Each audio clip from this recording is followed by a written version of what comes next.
I'm Amy. I'm Delia. And I'm Wendell. And welcome to Yes, But Why Podcast. Yeah.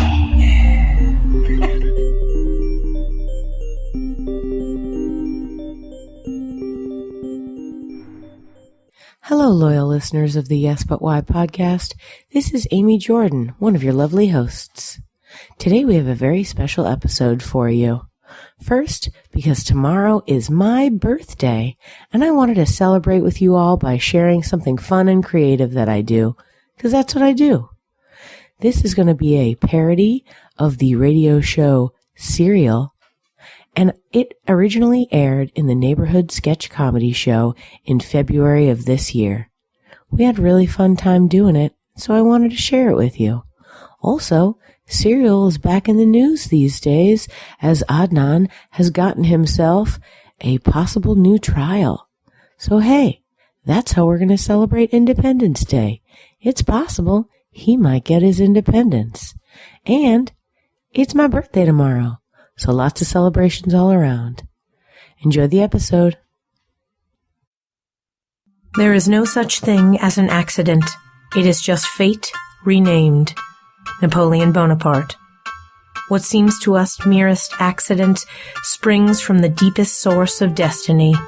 Friedrich Schiller. Oops, I did it again. Britney Spears. Some of the greatest minds to ever live have claimed that accidents cannot happen. Every outcome is fate, or destiny, or purpose. Whether it be dropping your iPhone on that one pressure point that cracks the whole screen, or maybe it's soiling yourself in public after eating too many sugar-free gummy bears. Every action has meaning, consequence. Don't trust the man from France who floats on a sea of milk. He'll look you in the eye, but everything he says is a lie. From the Neighborhood Sketch Comedy Show and TNM Austin, this is Serial, a story about breakfast in 5 parts. I am Amy Jordan. When an anonymous but intriguing call alerted us to a suspicious advertising campaign targeting kids and stoned college students, we sent our team to investigate. Was the original 1997 run of Captain Crunch Oops All Berries truly a manufacturing error leading to some of the most colorful poops in history? We reached out to Armando de Paz, a PR representative for Quaker Oats, a division of PepsiCo. Mr. de Paz refused to be recorded, but he did tell us that there is no way that the machines could produce just berries without the corn and oat squares. Not without help from the outside. So the mistake was impossible to make? I asked him. He said that he couldn't be sure how it happened, but he did go on record to say that the amount of sugar contained in just berries was too high for the machines to process without damage. After that, he seemed to get nervous. He said he shouldn't be talking to me, and he hung up. Was Oops All Berries just a marketing ploy to sell the same product under a different name? Or was it something else altogether? Something sinister? We'll find out next time on Serial. From the Neighborhood Sketch Comedy Show and TNM Austin, this is Serial, a story about breakfast in 5 parts. I am Amy Jordan. So this is where we're at. After Armando de Paz, the PR rep from Quaker Oats, shut us down, we thought the story would end there. Oops All Berries was just an anomaly that Quaker Oats was able to capitalize on. That is until 34-year-old Jason Bemnall heard about us contacting Armando and asked to get in contact with us. Everyone was really into sugary cereal those days. People were just dumping the stuff into their breakfast food. No one really thought of it because it was like the more sugar these companies added, the more money they were making. So there was no oversight? The FDA wasn't doing anything to stop these companies? The FDA? Those guys were just as cuckoo for the stuff as the rest of us. I remember seeing one of the quarterly reports with the grade of, "They're great."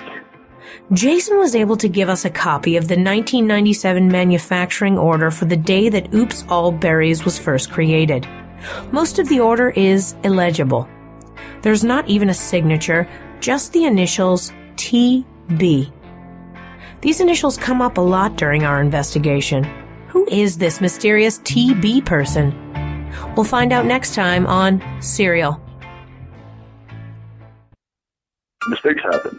This was never an intentional decision on the parts of Quaker Oats. We would never purposely release a cereal with more sugar than an Oklahoma dinner party.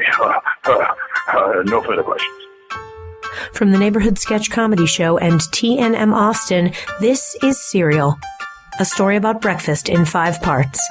I am Amy Jordan. We got a call from Robert Morrison, the president and chief executive officer of Quaker Oats. Mr. Morrison insisted that a mistake first made in 1997, then again in 2008, then again in 2009, then again in 2010, and finally again in 2015, was not intentional. We got in contact with another blood-sucking spokesperson of the cereal business, Count Chocula. We had to form many alliances in the cereal business. Us monsters had to stick together. They are always trying to push us out. Everyone thought this was all fun and games, but it was much more dangerous than that. We don't want to piss off the Quaker. Who is this Quaker? Oats. Quaker Oats. Everyone just called him the Quaker. He would say as a warning, there are a lot of people who want to be famous, but there are only so many boxes to go around. It gives me shivers just to repeat it. Was it the Quaker who caused all the trouble? No, I would never say it. Don't let the Quaker think I said that, please. Please. There was actually a certain rabbit that was the big troublemaker. Everyone knows that you can't get high on your own supply.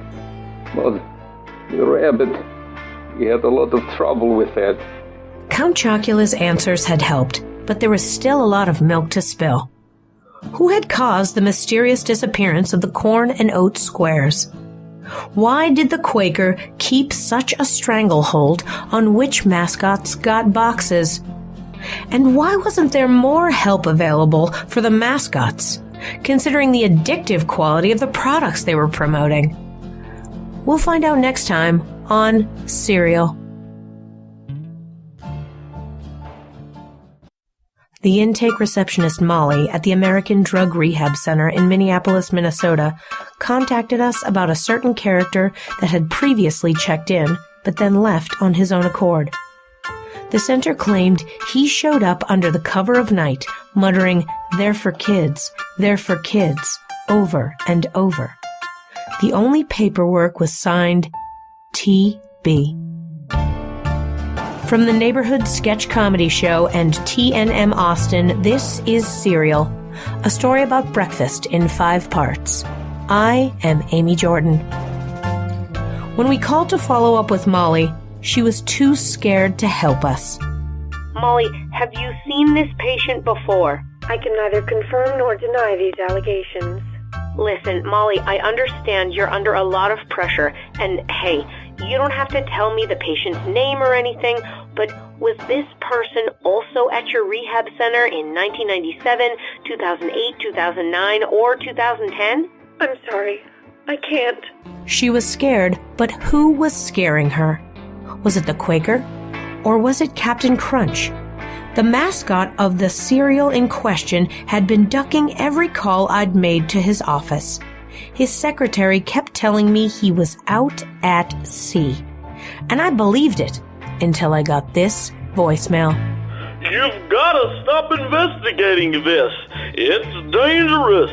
The Quaker is in cahoots with General Mills, and they have both the captain and the bunny held captive at the Cereal Chateau on Castle Island. He'll kill them and you. Please stop.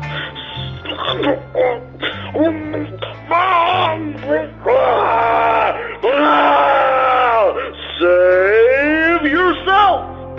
Tony was found dead in his room at the American Drug Rehab Center the next day. Who had killed him? And why? We'll find out next time on Serial. From the Neighborhood Sketch Comedy Show and TNM Austin, this is Serial, a story about breakfast in 5 parts. I am Amy Jordan. When we started this investigation, I had hoped to uncover bad business practices from a company who has been rotting America's teeth for decades. Unfortunately, it turned out to be so much more than that. This is the story of a dictator. A man so hell-bent on peddling sugar to the public that he sabotaged the lives of the cereal mascots we know and love. Shortly after our last episode, we received a cease and desist letter from both Quaker Oats and General Mills. It warned us not to meddle in their business practices and alerted us that all mascots are under contract. Tony the Tiger was in breach of his contract, and yet the coroner called his death a suicide. The power of Quaker Oats and General Mills are unmatched. We thought our search was over, and we were about to give up when I received this one last phone call from the Trix Bunny. I'll be dead by the time you hear this. Trix might be for kids, sure, but sugar is the opiate of the masses. The Quaker and the General banked on that. They get you hooked as a kid, and then you keep buying it, grasping at the joy of childhood you once knew. But they're killing us, and you. So watch out. And we never heard from him again. Still, we heed his warning. We might not have found how to stop the maniacal reign of Quaker Oats and General Mills, but we do know their Achilles heel. The staff here with me has all but quit sugar, and you should too. That way, they can't get us, from the inside or the outside. Serial is produced by Patrick Neese, David Dickey, and me. The theme is by Nick Thorburn. Special thanks to Red Jefferson, Brett Vervoort, Zach DeSutter, Nathaniel Hendricks, and all of the neighborhood staff. And a huge thank you to the new movement who lets us say anything we want in the comedy basement. I am Amy Jordan, and this is Serial.